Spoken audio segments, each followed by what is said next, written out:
നമുക്കുണ്ടല്ലോ ഇലക്കറികളൊക്കെ വീട്ടിൽ തന്നെ തയ്യാറാക്കാൻ പറ്റും. അതിന് ഒന്നല്ലെങ്കിൽ കടല അല്ലെങ്കിൽ ചെറുപയർ അല്ലെങ്കിൽ മുതിര ഇതിലേതെങ്കിലും ഒന്ന് കുറച്ച് വെള്ളം ഒഴിച്ചിട്ട് വെക്കുക. എന്നിട്ട് പിറ്റേ ദിവസം അതെടുത്തിട്ട് ഒരു ഓട്ടുള്ള പാത്രത്തിൽ നിരത്തിയിടുക. അപ്പോൾ അതിൽ നിന്ന് കുറച്ച് പിറ്റേ ദിവസം നോക്കുമ്പോൾ അതിൽ മുള വന്നിട്ടുണ്ടാവും.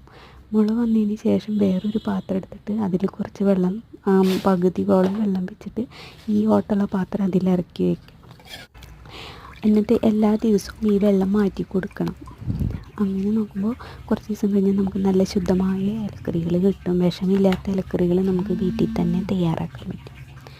എല്ലാവരും ദിവസമുള്ള ഭക്ഷണത്തിൽ ഇതുപോലുള്ള ഇലക്കറികളൊക്കെ ഉൾപ്പെടുത്താൻ ശ്രമിക്കുക. Okay, bye.